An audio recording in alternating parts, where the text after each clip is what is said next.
Hello everyone, my name is Aiman Maulana from Unported, and today I'm bored.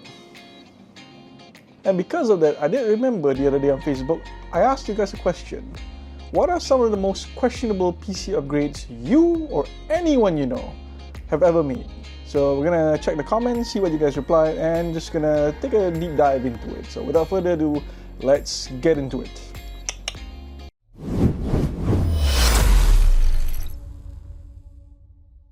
So for the first one, we got Alvin with my questionable at the time upgrade was for my current laptop. It's the Slurge for a 2TB and 4TB NVMe SSD to replace a 512GB SSD. But with how nowadays games bloat up the drive, it isn't questionable anymore. I mean, I think that's fair. A lot of games nowadays tend to be about 100 gigs, 120 gigs. I think the smaller games nowadays are about 50 gigs, unless you're talking about indie games, which some of them can be like 1 to 15 gigs. I wouldn't say it's a bad or questionable decision. If anything, it's just a matter of... I wonder if like your laptop could actually fit in both like two SSDs, because if you can actually put in one 2TB and another 4TB, that's actually pretty insane actually. But I'm guessing it probably cost you like a bomb, at least if you're talking about years and years ago. But yeah, I mean, I'd say that's pretty reasonable. Next up we have Zul Effendi with download GPU by answering these 3 questions, but give us your credit card info. There has been way too many of this, but I feel like these kind of scams exist like even from like the 90s, even if it's not necessarily a graphics card, it's like other components. You can supposedly download them, but you're gonna have to like give up your credit info or some other personal detail, which is clearly a scam at that point. But I'm pretty sure there are actually still some people who actually fall for it.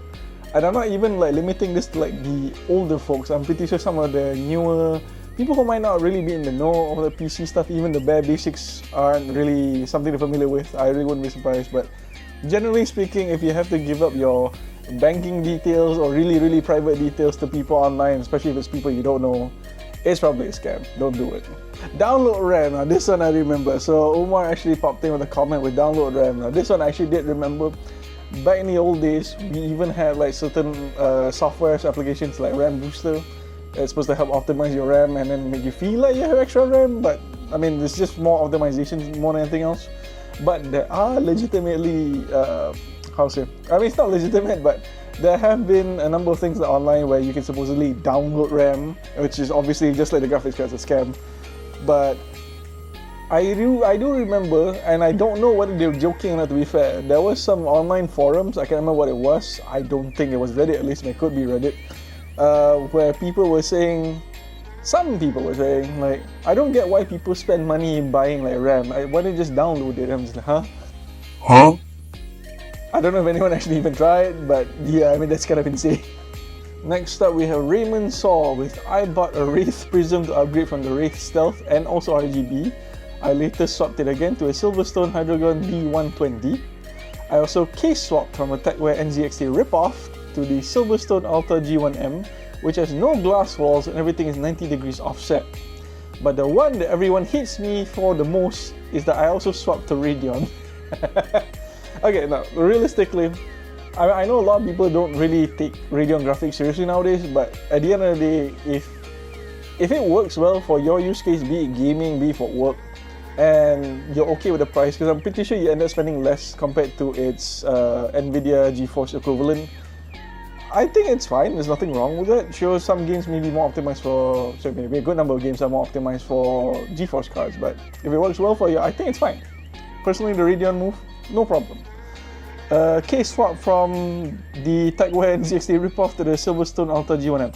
Again, this is more of a personal thing. If it works well for you, you like how it looks, or it just so happens to work better for your setup, I think that's perfectly fine, no problems with that.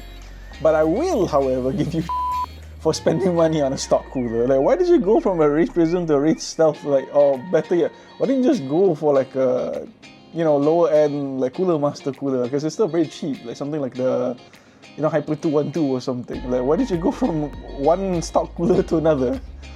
Were you trying to target something? I feel like that's the most questionable part here. Next up, we have something for Firdaus. Now, mouse wireless tapi guna bungee cable. Now, why though? Like, I'm not saying why is it, the question I'm just saying why. Like, why would someone want to do this if they're using a wireless mouse? Like, the only thing I can kind of like think of is just that you're trying to make it easier for you to charge your mouse in a sense, but I don't really get why does it have to be a bungee cable. Why? I mean, unless I'm missing something here, but you know, if I'm missing something here, feel free to let me know in the comments, but I just don't get it. Now moving on, we have Amru with using Chikai PSU which then explodes twice. No longer Chikai PSU after that. Okay. If there's anything you want to cut costs on a PC, the one thing you should definitely not do will be a power supply. It's not just about a matter of like wattage, but it's also a matter of like, you know, getting it from like renowned brands that are legitimate. You know, they've done all the necessary testing to make sure that it's safe, because it's not just a matter of like the worry of destroying your PC. Like, it's not like overloading your entire components, your motherboards, your CPU, graphics card, your RAM, and then worrying that it will explode. It's just more so like, if it explodes, it might actually cause harm to you or your family members or whoever that is there. So yeah, don't skimp out on power supply. Of all the things you can cut costs on, power supply should not be one of them. Next up, we have one from Chin Kwek. I don't know if I'm actually pronouncing her name right, but if I'm not pronouncing it right, I'm so sorry. Please do tell me how to pronounce the name. But yes, he has gone from an 11700K downgraded to 11400 because of 12th gen release, and need to take some cash. Thinking of 11400 is enough for my use case, end up now itchy na upgrade. Okay, it's a bit of a questionable move in a sense that you want the newer 12th gen Intel CPUs, but then you end up downgrading to a weaker version of an existing line that you're already on. But I can kind of get why you're going with this, because obviously with the 12th gen you kind of have to buy a new motherboard. There's no two ways about it. But on another note, I also find it interesting where it's like, if you were to downgrade it in any way possible, and you find that the weaker CPU actually ends up working well for you, that it's actually doing fine for your use case, I think that might actually be one of those things where it's a questionable action that led to quite a practical, a good choice, I guess. So I don't know, like, you're gonna have to tell me with that, like, because it feels like if the CPU works well for you, at least judging by how I see it, if the CPU is still serving you well now and you're still using it, I think it's doing a good job now, which I don't think a lot of people will be daring to try. I think the idea of like downgrading for any of us with you know, desktop PCs is always like, you know, it really stabs us in the heart a little bit. So yeah, if you can actually do that, it works well for you still, and you actually manage to get some cash out of it, sure, why not? It's pretty good. Now coming in with a video, Melvin. Questionable? Maybe. Controversial? Absolutely.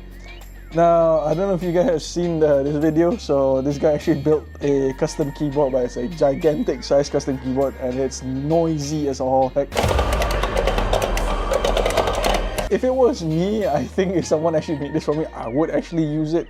I might not use it every day, sure, but I would at least try to use it because I think it's hilarious that I should be doing this. But also imagine actually like having this, like, you know, it's a public display of sorts, like you ask people to join in like a game tournament, like something, maybe not a game tournament, maybe like a game challenge, and if they win like a prize or something, but they have to play using this keyboard. I think that'd be quite a fun publicity stunt, to be honest. But yeah, I would use it. Although Shah might fire me if I make too much noise with using the keyboard though, so we'll see. Now coming in next, Ibnu Sa'ad with a cheap-ass AIO on Shopee. Yeah, very good temperature when it's working, until one day they just quit. Luckily no leak, just not cooling. I mean, I can kind of understand why like one would want to like cut costs like with like coolers sometimes, especially since AIO coolers generally work well, but I think if you really want to like cut costs somewhere and you're going cooler, like CPU coolers to be exact, go for an air cooler. I think that's safer, because if anything happens, like swapping out to another fan yourself might not be such a hard thing to do. But if it's an AIO, what would be more worried is like, you know, any of the liquids start leaking the components, and that might actually cause a really big disaster. A really painful, expensive lesson to learn. I'm wet, I'm cold, there's 104 days of summer vacation. Getting a cheaper CPU cooler is still not impossible, not even a bad idea, but don't skimp out if it's an AIO. Like, air coolers, yeah, why not? Now for our last one, we have one from Irwan, the man, the myth, the legend himself. If you know, you know. I guess something like this for my friend who hurts his wrist, if you know what I mean. Wink wink, very questionable upgrade it is. Now, I wouldn't call that a questionable upgrade. I would say that's a very cultured upgrade. Man, I would want to feel this myself. So, that's all from the question I asked on Facebook. But that's not all that I want to talk about today. Since the question is about questionable PC upgrades, I figured this is something I want to share out because it's kind of related to the question, and I guess it gives you guys a bit more of a backstory, a lore, the whole situation. So about 2018, I believe. So I needed to get a new PC, so I went to RexTech to get my PC built. I could have built it myself, but I didn't really have the time for it, so I needed help. So I went to RexTech, and I got a PC built for about 4,600, I believe, around there. And for me, it was a good PC, and I needed one for content creation. Sure, I'll play games on it, but the main purpose here is for content creation, at least at that point in time. And if you were to look at the specs, I think I'll list it somewhere there. Something might seem a little questionable, but again, I was more emphasizing on CPU power and RAM more than anything else. So that's why I ended up with only a 1050 Ti for a 4,600 ringgit desktop. I was not really expecting much positive comments if there was gonna be a number. But yeah, like, cause when you think about like, you know, top tier desktop PCs or even like gaming PCs or this kind of PCs, custom builds for example, you usually think people need use this for gaming, which I don't really blame them. Usually that's the more common reasoning, but for me it was content creation, and I don't really expect a lot of people to get that, especially at that point in time in 2018. But yeah, unsurprisingly, I did see quite a bit of comments, and they were kind of calling me out for, you know, having such a questionable build at the point because I spent so much money and only ended up with a 1050 Ti. But for me, I needed that, you know, CPU power. I believe it's a Ryzen 7 1800X, if I remember correctly, and I needed like more RAM rather than, you know, a high tier graphics card, for example. And yeah, I didn't really want to respond much because I couldn't really be bothered. To me, it's just, you know, people online just trying to, how say, kind of like poke fun at people. I mean, it couldn't be really insulting, sure, but at the same time, just, I don't really pay much mind to it. But the one person that was actually quite surprised to stand up for me at that point in time was none other than Goldfries, Brian Chong. So if you know, and if you've been following like the Malaysian tech scene so far, I'm pretty sure you've heard of him. He does quite a lot of like components, he covers a lot of components. And yeah, I was actually quite surprised because he actually went to the comments and actually started telling people that this is a content creation build. You know, the reason why it's like this is for that purpose, and he has a similar build basically. So the idea here is that if you see something, you know, understand the purpose of it first before commenting. And that wasn't just the only thing he actually commented on, because another person was saying like, you know, 4.6K with just 1050 Ti question mark, and then he's like, you think everyone build PC for gaming only, is it?